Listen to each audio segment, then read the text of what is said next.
Next generation of leaders. Teach. Apply today at archchicago.org/schooljobs.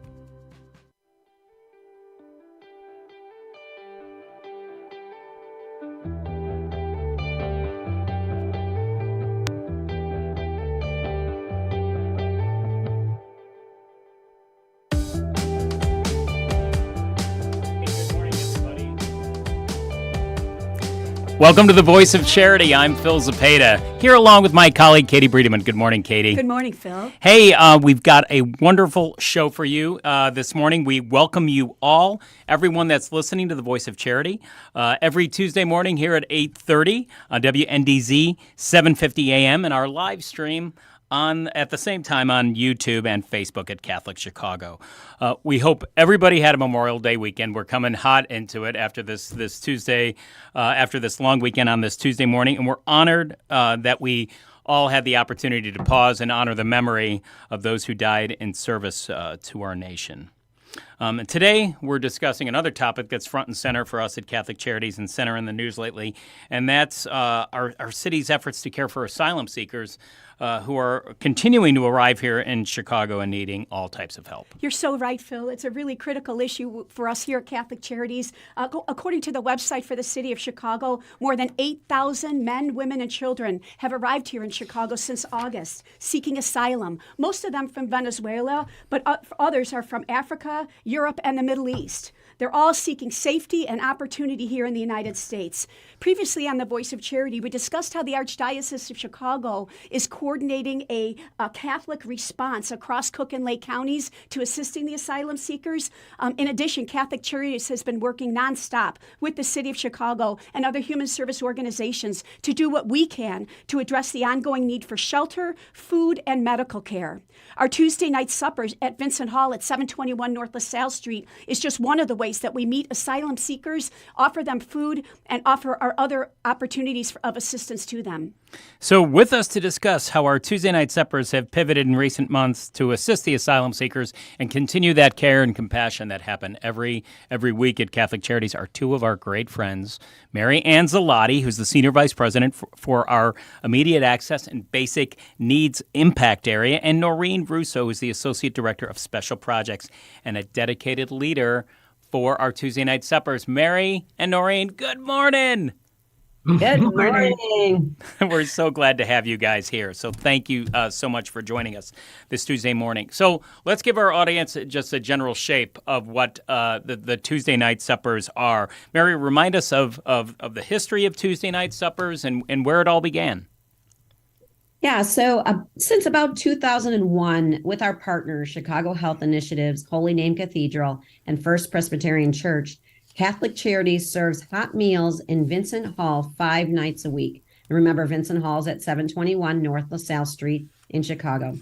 Catholic Charities coordinates the food preparation and the volunteer assistance on Tuesday nights. So our guests can receive a hot meal Monday through Friday.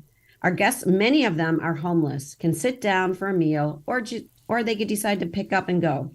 In both cases, they can learn a little bit more about Catholic Charities programming and the service that we might be able to assist them. It's an amazing program, and I just can't imagine not being a part of it. Well, for both Katie and I have volunteered at those suppers, and you do get to see the true humanity of people, receiving that type of nourishment, not just for their body, but for their souls and everything that happens there. But let's talk about the rise in the numbers that you've seen. Mary, give us a state of what this might have looked like last fall versus what it looks like today, and what you suspect that increase to be.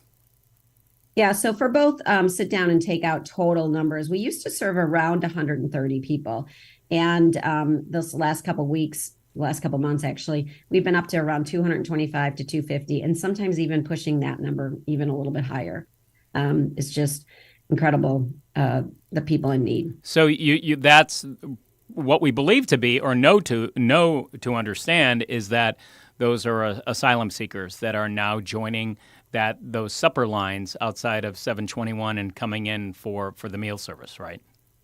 That is true, Phil. Although the good news is that we're still able to serve the individuals that have been coming and that are in need, that are not asylum seekers. But yes, the number increase is definitely due to the asylum seekers. And so, Mary, what were the first things you did when you noticed that week after week that the number of people outside was nowhere near the average of 130 anymore? Yeah, well, Katie, the first thing I did was took a deep breath, right? Right. Like, okay, Right we're on. gonna do this. Right. But after I did that, I checked with Amy Novarita, our chief program officer, and I really tried to gather a little bit of insight on the new arrivals and what's happening and what she knew and what others knew around our city. And really was some of it was a gesture.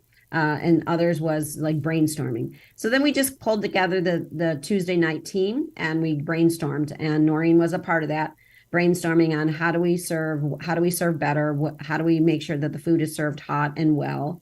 And the best thing that I did, honestly, Katie, was to bring Noreen into the picture. Very smart. And with that, Noreen was able to help lead her. She was familiar with the asylum seekers, but also familiar with the suppers. So she was a perfect match. And she has a great network to gather volunteers and others. So honestly, the best thing I did was to pull in Noreen. Very wise idea, Mary. Yeah. No, Noreen, as Phil said at the top of the show, and then Mary just echoed, you've been a leader at the Tuesday night program for years. Can I ask you, what were those key issues that you had to make sure got tended to address this significant increase in the number of people coming for a meal at Tuesday nights at Vincent Hall? So I think working with our partners closely and communicating and making sure everyone had what they needed to be able to provide that many meals and get them out the door hot, as Mary said, and allow people to come in and still have that community feel that we love so much about the suppers at 721, that people get to come and be welcomed and served a hot meal and feel like they're part of our Catholic Charities family. So working with our partners was key to see what they needed, and then also working with our the partners outside of the agency who are providing the food. So those were some of the key things. So Go ahead. Okay, Noreen, like with this sudden increase, that we've seen over the past couple of months, language has had to be a barrier. Granted, we're lucky and fortunate enough to have a good volunteer and staff crew that are bilingual, but the sheer volume and the need to convey instructions and how everything works and the additional holistic care and compassion that can be provided through other Catholic Charities services. Explain to our audience how that all works. So that was one of the things we immediately did, is put signage up in both English and Spanish.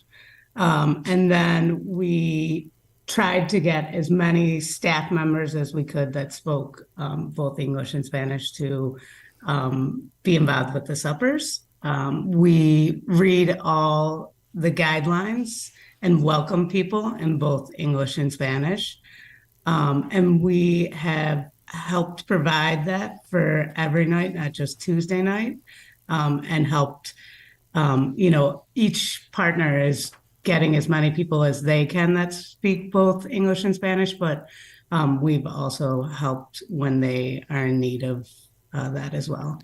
So, Noreen, you also have that background of working on this project since asylum seekers started arriving late last summer.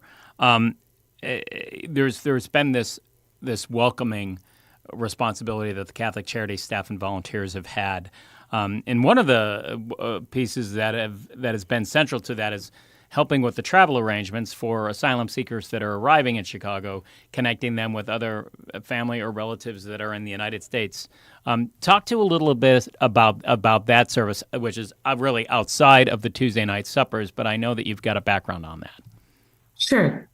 So as you know, when they're bused to Chicago, they don't necessarily know that they're going to Chicago or have people that they're meeting in Chicago. They're often need the next step, so to get to their family and friends. So Catholic Charities was there when the first buses started arriving, and the city wanted to make sure that people were able to get to their family and friends if they had them in other states. So we designed a program that we call Out Migration, where we do a quick intake and find out if they have a relative or friend that they want to go to next. And then we literally call their sponsor on the other end and purchase their ticket for them, and provide transportation to the airport from wherever they're staying, so they can safely get to their next destination. So, having been at that welcoming, a center and seeing the arriving asylum seekers, it's truly heartwarming to see that love and heartwarming, welcoming the spirit that's there from Catholic Charities staff and volunteers and other agencies that are responding, because really understanding that this is just one point on these families and individuals' journey. And I think, Noreen, you've done a wonderful job with that, and Mary just incorporating. For the longer haul, having that understanding of how they're going to be a part of suppers, really for the longer term here, is so vitally important. We want to talk with more. We're going to take a break right now. We want to talk with Mary Anzilotti and Noreen Russo a lot more about the Tuesday night suppers and their visions for the programs and other ways that we're accommodating through COVID and in the days and weeks ahead. So stay tuned for more. You're listening to The Voice of Charity on Catholic Chicago. We'll be right back.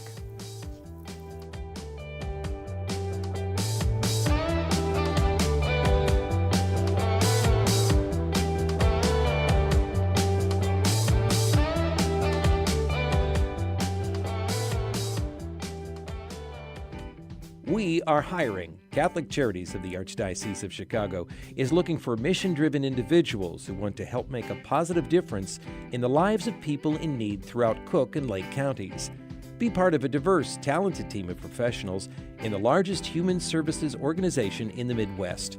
We are dedicated to helping people chart a more stable, happier future for themselves, and we accompany anyone in need, regardless of faith, gender, race, or ethnicity. Competitive salaries and generous benefits add to the satisfaction you'll have every day knowing that you're helping us amplify our impact in Chicago. To see our list of employment opportunities, visit CatholicCharities.net.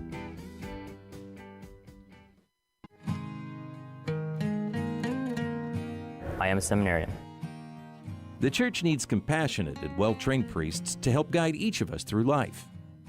What inspires me, what draws me always to the priesthood is continue to see priests be a beacon of hope for other people. You can play a part in the education of these young men as they prepare for a life of service to others. I want to be that beacon of hope too, and it sets my heart on fire. To support our seminarians, make your gift at archchicago.org/seminarian fund or call 312-534-7959.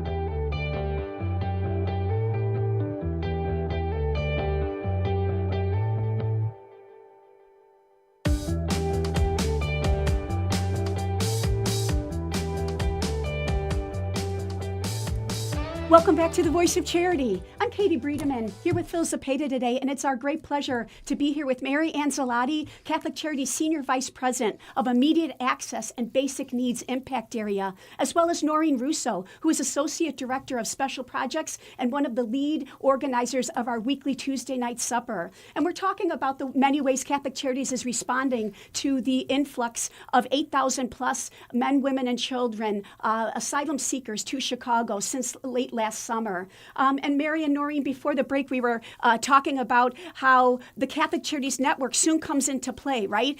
We're not just feeding them dinners Tuesday night. We can instantly offer them other resources, as Noreen mentioned, this program to help them reconnect with other family and friends around the country. But I'm wondering if you could also just help us understand the situations that the asylum seekers have fled and what their plans are in the United States for those staying in Chicago. Could you share a story or two, each of you, about asylum seekers that you've met and what you've learned about them personally? Mary, may we start with you?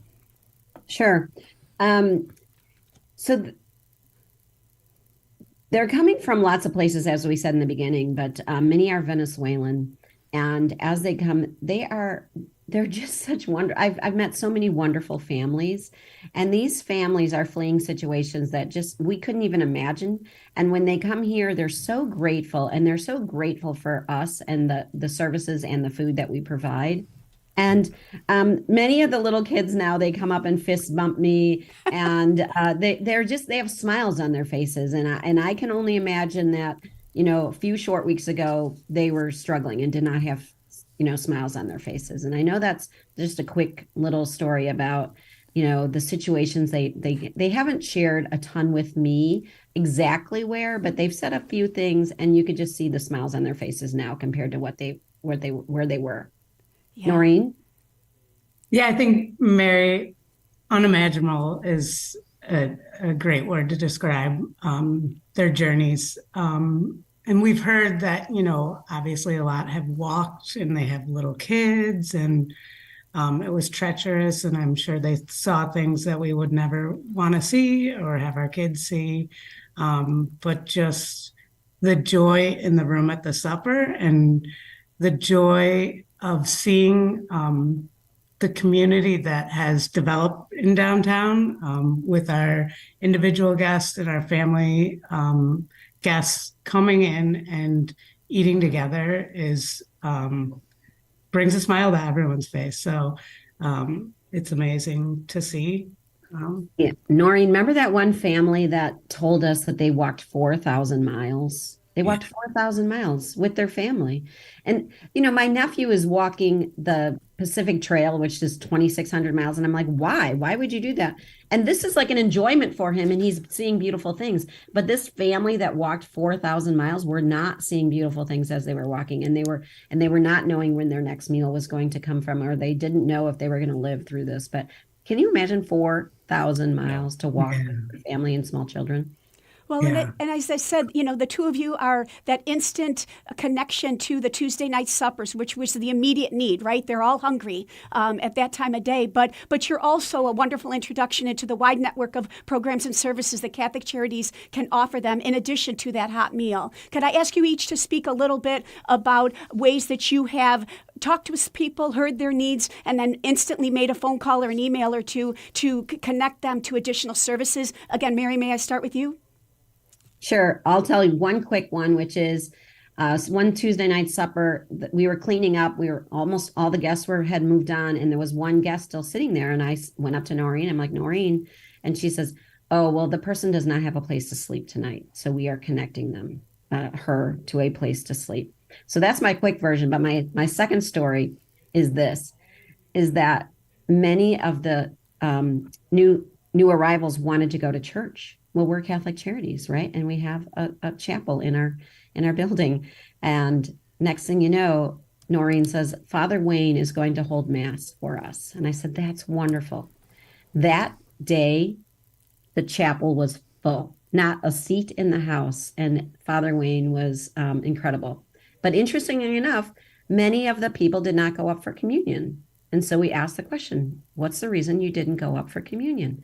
And they said, oh, well, in our culture, we have to say confession first. So guess what Father Wayne did next week? The next week, he held communion, he held confession, and then held Mass, and then had communion. It's just a beautiful thing. That is so inspiring. It is a beautiful story. And again, for our listeners, Father Wayne Watts a wonderful part of the Catholic Charities staff and the family, also a pastor up at Katie's parish. Yeah. Katie, which Saints parish? Joseph and Francis Xavier in Wilmette. In Wilmette. Yeah. He's a wonderful program administrator and colleague for us, and very connected to the work of these suppers and what's happening with the asylum seekers. And Mary's story is right. That chapel, seats 90 people comfortably, and it was standing room only. So you can imagine, how that felt and how amazing that was to just be witness to about what was happening there, and people of deep faith, providing the service. And it only it goes to show the beauty of Catholic Charities, of how we're able to align and uplift their own faith, even amidst the personal struggles. And Father Wayne's been continuing that now every week. Now, I think this is probably the second or third month that he's done that. He saw that desire, and now he's building that into his really busy schedule, which is such a testament to him as well. To that point, you think about this week over week, it's continuing. You hear people talking about the phrase "the new normal." I'll ask this to both Mary and Noreen. Do you feel that the coordination for what's going on now at Tuesday night suppers with 200 plus individuals coming in is this new normal? And related to that, what are the concerns that are rising each week that Catholic Charities is rising up to meet? Mary, we'll start with you. Sure. I've been talking a lot. I was going to let Noreen talk. I'd be more than happy to talk. Oh, well, Noreen will get her chance. So I kind of do think it's the new normal, right? I do think this is where we will be for quite some time. And that's okay. That's okay with us. I mean, because we're here to serve those in need. And some of the concerns, I mean, as senior vice president, I always have the concerns of, do we have enough of the right resources? Do we have enough volunteers? Do we have enough of the wonderful, wonderful donors that provide the meals? But mostly, I know that what we're doing now is run very well and very organized, and still has a great community feel. So I'm not really, there's not a ton of concern with me anymore. Great. Thank you. Noreen, how about you? Groove. Yeah, I agree. I think it's just helped us to strengthen some of the stuff that Catholic Charities is so good at. So welcoming all who walk in the door, right? So this was just a way to strengthen that. I think it's helped us to make sure everything is in order, which, obviously we were doing before, but this is now more people. So just paying more attention to stuff. And I agree with Mary. I think it's the new norm, and it's a norm that is awesome. So. Yep, that's great. We mentioned that the city of Chicago is a partner of ours. It takes a village, a true village. The state of Illinois has also been a tremendous partner for us in this work. So it's important that we recognize them too. With this village that's come together of donors for the meals and the volunteers and other agencies that are helping anymore. What's the key lesson that you've learned? Noreen, we'll start with you on this one. What's a key lesson or takeaway that you've learned out of this that you may not have known about or known before? Oh my, there's so many, but I think how much food people can eat. I'm just amazed by the kids. I don't have kids myself, so I mean they're eating full meals. Kids are eating full meals. Yeah, I know that from my own household too. But yeah, that we can't be surprised by that. How about Mary? What's a lesson for you? So I always knew that volunteers wanted to help and be there to help, and but they show up. Right? They show up, and they show up with smiles on their face, and they do anything that we need to be done. And then they do more, and then they show up the next day and the next week. And so I knew that in my head and my heart, but to see it in action week after week as more people come, it's really cool. And then the new volunteers are just they're hooked instantly that this is an amazing opportunity. So I think that's what I learned, that I knew volunteers were cool and really helpful, but to see it in action is just another thing. Thank you. We're so blessed to have so many dedicated volunteers, and we're so blessed to have the two of you in such key leadership positions at this time of transition at Catholic Charities. We watch it, Phil and I watch it at 721, and I just want to let you know I can't imagine two people more inspiring to welcome these huge crowds of people that are coming to 721 North LaSalle, not just Tuesday nights, but as you said, Mary, with our community partners, we offer a hot meal every weeknight. And so I just thank you for all you're doing, and just please know that you inspire us all by your dedication to this really challenging time. Truly, and thank you for being our guest today on the show and helping us understand more about the Tuesday night suppers. Again, they happen every night of the week, but Catholic Charities program at our own facility is Tuesday night. So thanks for being a part of and leading a great Tuesday night supper team. Thanks for having us. Thank you. And if anyone wants to support Catholic Charities' work with asylum seekers, please go to CatholicCharities.net to donate, or also you can email volunteer@CatholicCharities.com to contribute to our volunteer efforts. They're all across our organization, and we'd be so grateful for your assistance. For right now, this is Katie Bredemann with Phil Zepeda, and we thank you so much for tuning in and believing in the mission of Catholic Charities.